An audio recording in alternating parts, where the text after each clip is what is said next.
Bienvenue en Nouvelle-Écosse, une terre chargée d'histoire de l'Est du Canada.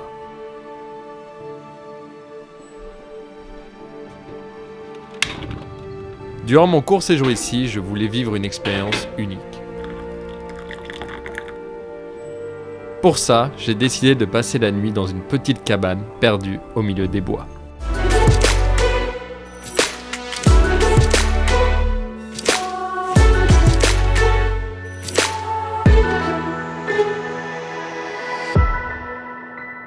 La semaine dernière, je te faisais découvrir la Nouvelle-Écosse. Et tu as sûrement remarqué que j'avais passé une nuit dans ce petit chalet au cœur de l'Est du Canada.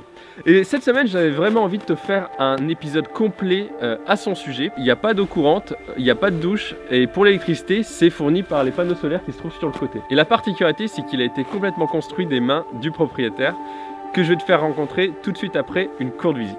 Viens avec moi, on va voir l'intérieur.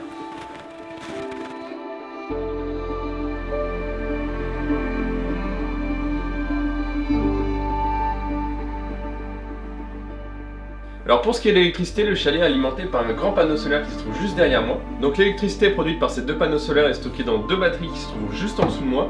Ces batteries permettent de recevoir de l'électricité même quand il n'y a pas de soleil, donc par exemple la nuit. Ces batteries fournissent un courant en 12 volts, mais pour qu'on puisse utiliser ce courant avec un appareil électrique, il va falloir un courant de 110 volts. Pour ça, il y a un convertisseur 12 volts 110 volts juste en dessous de mon siège qui va permettre de pouvoir brancher deux appareils.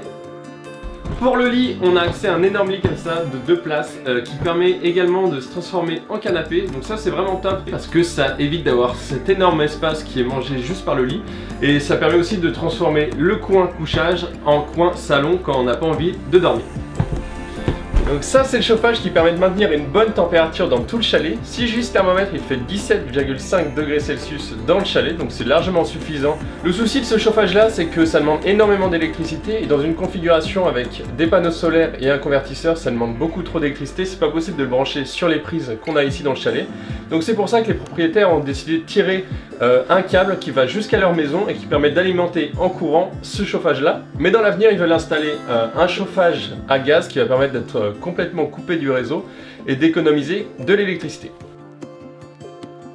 Pour ce qui est du frigo, c'est le même souci, ça demande trop d'énergie pour être branché sur le convertisseur 12 volts 110 volts. Donc c'est pour ça qu'ils mettent à disposition une glacière comme ça où on va pouvoir mettre des blocs de glace. Une fois que les blocs de glace auront fondu, on vide l'eau et on en remet et ça permet de maintenir les aliments au frais.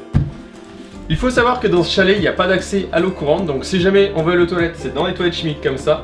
Pour la douche, ça va être dans leur maison si jamais on reste pendant plusieurs jours. Et si jamais tu as envie de boire ou de faire la vaisselle, ils mettent à disposition un gros bidon d'eau. Pour se faire à manger, c'est ici que ça se passe. C'est des plaques à gaz, donc c'est alimenté par une bouteille de propane qui se trouve juste à l'avant.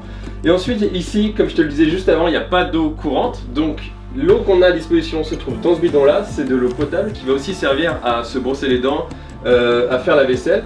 Et ensuite l'eau va tomber dans une grosse bassine qui se trouve juste en dessous, car évidemment il n'y a pas de tout à l'égout.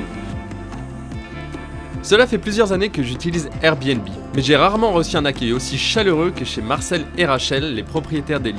Marcel est québécois, retraité de l'armée canadienne où il a servi en tant que sous-marinier, donc les petits espaces, il connaît. Rachel, quant à elle, vit depuis 20 ans en Nouvelle-Écosse et travaille dans la construction. Combien ça a pris de temps à construire ça? Quand j'ai construit la cabine initialement, avec les habiletés rudimentaires que j'avais, après 3-4 mois initialement pour bâtir la cabine. Subséquent à ça, quand Rachel est arrivé ici, la cabine avait besoin d'un petit peu de réparation. Puis, à mesure qu'on enlevait les morceaux, on trouvait des problèmes causés par mon manque d'expérience, mon manque de connaissances. La rénovation nous a pris en temps partiel à peu près 1 an. The cabin was a cabin of horrors. When I started to take it apart, it was one problem after another problem after another problem.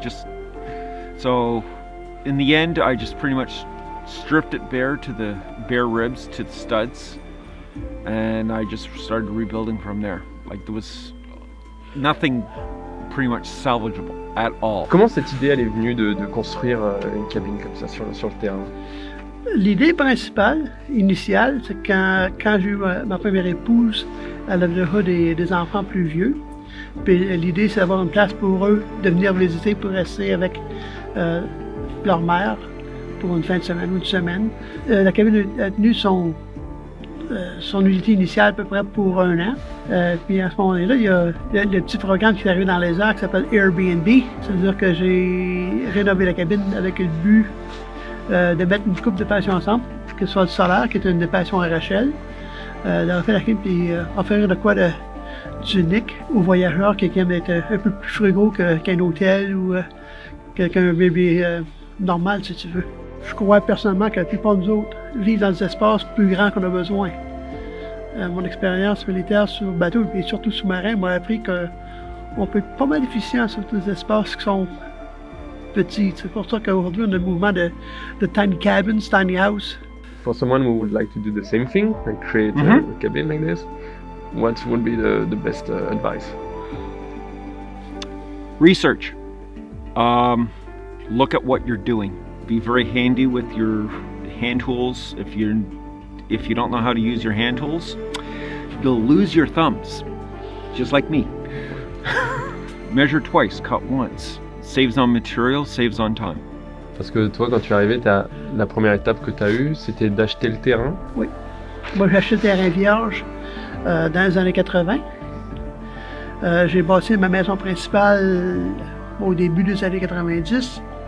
Ça, c'est-à-dire que ça a fallu défricher le puits, le système septique, l'électricité pour la maison principale. Je crois que si quelqu'un était pour recommencer la cabine aujourd'hui à zéro, le matériel de base, une coupe de 1000 $, moi fini, je figure aujourd'hui 4 500 dans l'état qu'elle est aujourd'hui. Il y a encore quelques items que je voudrais rajouter, que ce soit la toilette compostable, que ce soit la petite fournaise au propane, quelques items que je veux rajouter. C'est bon chez moi, quoi. C'est super. Et c'est la fin de ce dernier épisode en Nouvelle-Écosse.